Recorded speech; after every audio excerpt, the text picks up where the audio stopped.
चलिए अब हम इस रेडियो के आगे की समीक्षा करते हैं, जो ये रही।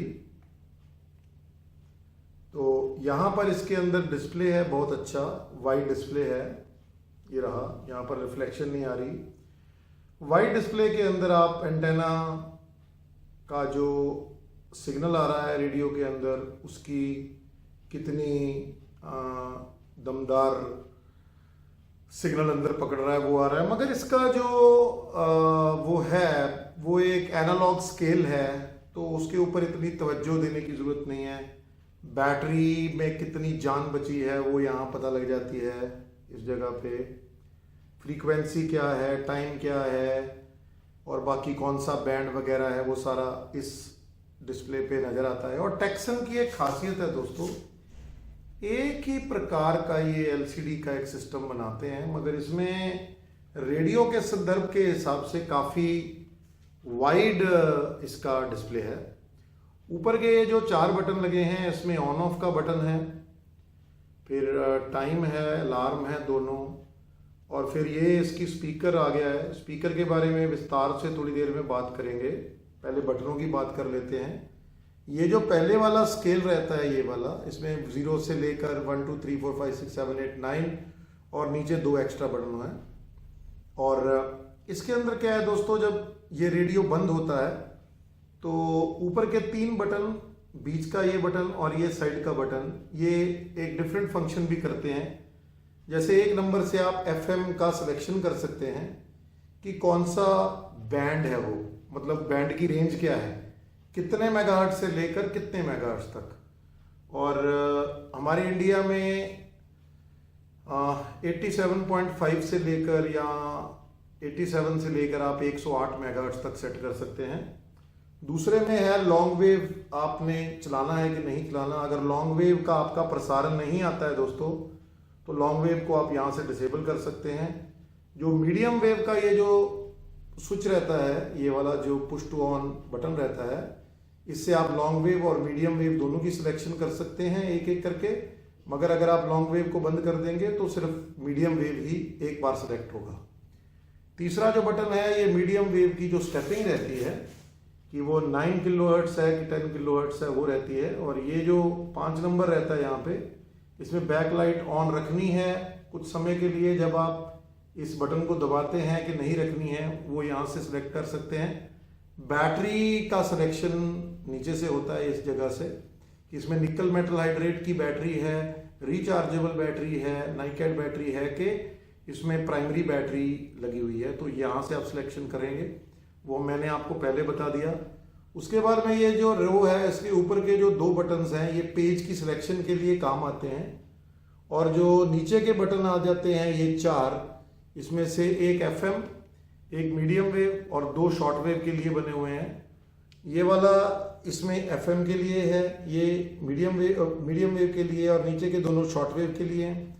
जब आप नीचे के कोई भी एक बटन दबा के शॉर्ट वेव बैंड में चले जाएंगे, तो अगर आप आगे पीछे करते हैं इन बटन्स को, इधर वाला उधर वाला दबाते हैं, तो आप मीटर बैंड को माइनस या मीटर बैंड को आप प्लस कर सकते हैं। और खासियत एक और भी है कि इन बटन्स को अगर आप दबा के रखेंगे तो ये ऑटोमेटिक स्कैन करता है उसी बैंड में। और मजेदार बात शॉर्ट वेव में ये है कि अगर इस वाले स्विच को जो इधर को लगा है स्पीकर की साइड में, उसको दबाते हैं तो ये सारे मीटर बैंड्स की स्कैनिंग करेगा। और अगर मेरी तरफ वाला दबाते हैं ये वाला, तो ये उस मीटर बैंड की स्कैनिंग करेगा जिस मीटर बैंड में अभी हम शॉर्ट वेव में बैठे हुए हैं। और फिर इसके आ जाते हैं इधर की साइड के ये सारे बटन। ऊपर का जो बटन है ये लाइट, स्नूज और स्टेपिंग कंट्रोल के लिए है, कि इसकी जब हम रोटेशन करते हैं तो ये स्लो स्टेप में काम करेगा, फास्ट स्टेप में काम करेगा, फास्ट स्लो मोड में काम करेगा। फास्ट स्लो मोड में ये ऐसे काम करता है दोस्तों कि ये फास्ट भी चलता है और स्लो भी चलता है। और फिर उसके नीचे आ जाता है, ये भी एक स्कैन का बटन है, प्लस इसमें आप फ्रीक्वेंसी मोड और पेज मोड इसकी सिलेक्शन कर सकते हैं। ये वाला जो स्विच है, सॉरी बटन है, ये बटन एयर बैंड के लिए है। अगर आप एरोप्लेन की कम्युनिकेशन वगैरह सुनना चाहते हैं तो आप एयर बैंड को यूज़ कर सकते हैं, या कोई ऐसी कम्युनिकेशन जो उस एयर बैंड के अंदर वो 118 मेगाहर्ट्ज से शुरू होती है। और उसके बाद में ये दो फंक्शन जो हैं, ये SSB, low side SSB, high side SSB और सिंक्रोनाइजेशन के लिए यूज़ होती है ये दोनों बटन। मैं दोस्तों हैम रेडियो का अभी कोई इतना फ़ैन नहीं हूँ, ना ही मुझे हैम्स को सुनने की अभी कोई ख़ास दिल की तवज्जो रहती है। इसलिए मेरे लिए ये जो एसएसबी का फंक्शन है और जो सिंक का फंक्शन है वो ज़्यादा मेरे लिए ठीक, मुझे तो उसका कोई यूज़ नहीं नज़र आता पर्सनली अपने लिए। और सबसे नीचे जो है वो एफएम को स्टीरियो मोड में करने के लिए, या फिर एएम की बैंडविड्थ, जैसे शॉर्ट वेव की बैंडविड्थ, मीडियम वेव की बैंडविड्थ को सिलेक्ट करने के लिए। और इसमें दोस्तों सिंपल फंडा है, नैरो बैंडविड्थ बटन दबाने से या वाइड बैंडविड्थ, दो ही बैंडविड्थ्स हैं इसकी। और अगर बात करें मीडियम वेव की तो मुझे तो बहुत ही अच्छा लगता है ये रेडियो मीडियम वेव में। तो ये इसके फ्रंट साइड के सारे बटन्स की थी बात। अभी जब मैं बुक लेके आऊँगा तो कुछ जो चीज़ें रह गई होंगी उनसे भी हम बात करेंगे। अब बात करते हैं इसकी साइड की। तो साइड में इसमें 3 रोटेटरी नॉब्स हैं। ये वाला वॉल्यूम के लिए एनालॉग है और इसका एक स्टार्टिंग एंड फिनिशिंग पॉइंट है।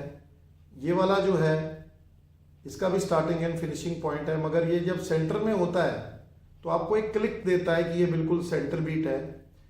तो ये फाइन ट्यूनिंग के लिए यूज़ किया जाता है, खास करके ये जो बंदे हैम वाले हैं, ये जब अपने हैम स्टेशंस की ट्यूनिंग करते हैं, फाइन ट्यूनिंग करते हैं, तो इसको यूज़ करते हैं। और ये हमारा ट्यूनिंग के लिए यूज़ हो रहा है और ये हम ज़्यादातर यूज़ करेंगे। पीछे की साइड में मैंने आपको बैटरी के बारे में बता ही दिया था। तो इसका एक बहुत ही वाइड स्टैंड भी है, देखो ऐसे, तो स्टैंड भी है। और जब इसका स्टैंड ऐसे लगता है दोस्तों, तो जब हम इसके एंटेने को बाहर निकालते हैं तो एंटेना आप रोटेट कर सकते हैं, देखिए ऐसे। और फिर आप रोटेट करने के बाद इसको आप ऊपर को लेके जा सकते हैं। सॉरी, मैं दिखा नहीं पाया आपको। ये देखिए, जब हम एंटेना को ऐसे रोटेट करते हैं ऊपर को निकाल के ऐसे ऐसे, तो फिर आप इसको जब ऐसे रखते हैं तो आप एंटेना को लेके जा सकते हैं ऊपर।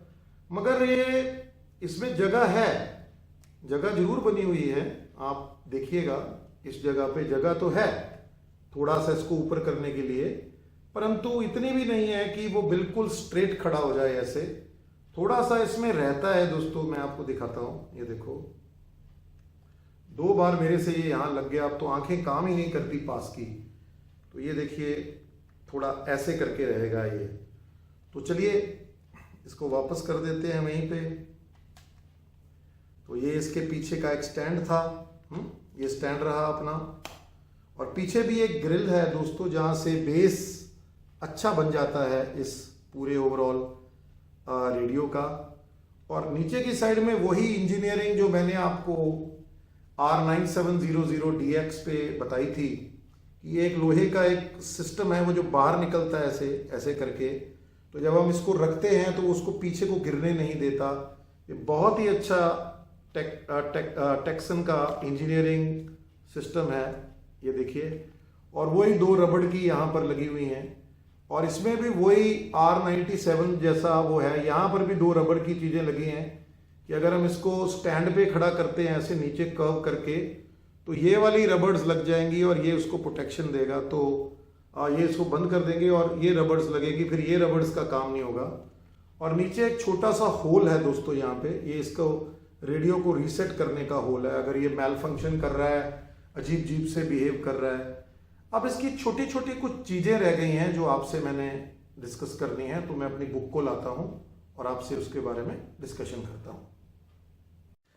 चलिए, ये छोटा सा क्लिप बनाने के लिए मैंने अपने चश्मे उतार दिए हैं, क्योंकि मेरे दूर के चश्मे हैं और पास की जो मेरी थोड़ी सी आईसाइट है वो भी ठीक नहीं है। तो हम एफएम का बैंड कवर कर चुके हैं। मीडियम वेव ये एफएम ये 76 मेगाहर्ट्ज से लेकर 108 मेगाहर्ट्ज तक जाता है। लॉन्ग वेव ये 100 किलोहर्ट्ज से लेकर 519 किलोहर्ट्ज तक जाता है। मीडियम वेव ये 520 से लेकर 1710 किलोहर्ट्ज पे जाता है। शॉर्ट वेव की पूरी बैंड की कवरेज है इसकी एचएफ फ्रीक्वेंसीज की 1711 से लेकर 29,999 तक ये जाता है। और एयर बैंड की कवरेज ये 118 से लेकर 137 मेगाहर्ट्ज तक करता है। उसके बाद में दोस्तों ये एक सिंपल शॉर्टवेव रिसीवर नहीं है। ये जो एनालॉग रेडियो आप देख रहे हैं ये ड्यूल कन्वर्जन है, यानी जो इसके एएम बैंड्स हैं उनको ये 2 स्टेजेस में कन्वर्ट करके हमें देता है। इसके जो आगे के मॉडल्स हैं PL880, PL99TX या 99T या H501 वो ट्रिपल कन्वर्जन है, वो इससे भी ज़्यादा अच्छा साउंड शॉर्टवेव का प्रसारण देते हैं। मगर इसका शॉर्टवेव भी बहुत धुरंधर माना जाता है दोस्तों, बहुत धुरंधर। तो ये एक ड्यूल कन्वर्जन रेडियो है और इसमें एसएसबी है, लोअर साइड बैंड और अपर साइड बैंड के साथ विद बीएफओ कंट्रोल। बीएफओ कंट्रोल एक इसका बीच का ऐसा कंट्रोल रहता है जो कि इनकमिंग ऑडियो के साथ इसको बिल्कुल सिंक्रोनाइज कर देता है, सो दैट कि आपको बिल्कुल क्रिस्टल क्लियर उसकी ऑडियो सुने जो बंदा ट्रांसमिट कर रहा था आपको। ग्रेट सेंसिटिविटी सिलेक्टिविटी, इसकी सिलेक्टिविटी सेंसिटिविटी यानी कितना सेंसिटिव है जब सिग्नल आता है, और सिलेक्टिविटी की अगर 2 स्टेशन बिल्कुल पास पास में हैं तो क्या ये उसको पकड़ पाता है डिफरेंस, जैसे 100.0 में आ रहा है एक और एक 100.1 में आ रहा है। बहुत बार ये पकड़ पाता है बॉस दोस्तों, बहुत ही कम चांस है कि ये उसको नहीं पकड़ता। और इसमें anti inter modulation and channel interference है, यानी कि अगर एक चैनल को आप सुन रहे हैं तो उसमें दूसरे चैनल की इंटरफेरेंस इसमें कम आएगी। वो एक अलग बात है दोस्तों, दुनिया के अलग अलग एरिया में अगर एक ही फ्रीक्वेंसी पे प्रसारण हो रहा है तो जब हमारी फ्रीक्वेंसी पास वाली स्ट्रांग होगी तो जब वो चली जाएगी तो दूसरा प्रसारण भी आएगा, और कभी कभी अगर दूसरे की परिस्थिति अच्छी होगी तो वो हमारे को भी सुनाई देगा, उसमें रेडियो का कोई कसूर नहीं। एंटेना के बारे में मैंने यहां लिखा था, एंटेना के बारे में हम सारा कुछ डिस्कस कर चुके हैं। वॉइस की क्वालिटी के बारे में मैं एक बार फिर आपको कहना चाहता हूं, बड़ी बैलेंस साउंड है इसकी दोस्तों, बहुत बैलेंस साउंड है इस रेडियो का। इसमें बेस ट्रेबल का क्या फंक्शन सेट किया हुआ अंदर, मतलब इसको लगा डाला तो लाइव जिंगा लाला, कोई दिक्कत ही नहीं आती। और इसमें ऑटो ट्यूनिंग है। हाँ, ये एक एनालॉग रेडियो है। एनालॉग रेडियो में आप एक डायल को घुमाते हैं, सुई इधर उधर मूव करती है और ट्यूनिंग होती है। इसमें आप नॉब को घुमाते हैं और इसकी ट्यूनिंग होती है। आप ऑटोमेटिक मतलब स्कैनिंग करके स्ट्रॉन्ग चैनल्स को भी इसमें अंदर रिकॉर्ड कर सकते हैं। तो ये फैसिलिटी दोस्तों बहुत ही कम एनालॉग रेडियोज में दिखने को मिलती है। इसीलिए मैं कहता हूं अगर आप आज की जनरेशन के मतलब व्यक्ति है ना, तो आप इस रेडियो को खरीद डालो, ये बाद में नहीं मिलने वाला आपको। जैसे इसके पुर्जे पर्जे बनने बंद हो गए तो ये बहुत रेयर मिलेगा, अगर कहीं मिलेगा, और मिलेगा भी तो बहुत महंगे रेट पे मिलेगा। तो इस वजह से थोड़ा सा आप इसके ऊपर तवज्जो डालो। 2000 स्टेशंस की मेमोरी है इसमें दोस्तों, और इसमें ड्यूल टाइमर है to switch on the radio, timer है to switch off the radio, backlight है, सिग्नल की स्ट्रेंथ है, बैटरी है, बैटरी प्राइमरी और सेकेंडरी डलती है वो मैंने आपको बताया, 4 सेल डलते हैं। और इसकी जो ओवरऑल लेंथ है ना दोस्तों, वो मैं पहले आपको एमएम में बताता हूं। यहां से लेकर यहां तक की जो एमएम है वो है 187 mm, यहां से लेकर यहां तक जो है वो है 114 mm, और इसकी जो चौड़ाई है वो है 33 mm। मगर अगर थोड़ा इंचेस में देखें तो 7 इंच यूं है, 4.5 इंच यूं है, और 1.5 1.25 ये इस साइड से मतलब इसकी डेप्थ हो जाती है। और एक दो बातें और भी हैं जो इम्पोर्टेंट हैं, आपसे डिस्कस करनी है। वो क्या है, वो ये है कि 16 ओम का इसका स्पीकर है और 77 mm का है। 77 mm का ये स्पीकर है, 16 ओम 1 वॉट का ये स्पीकर है।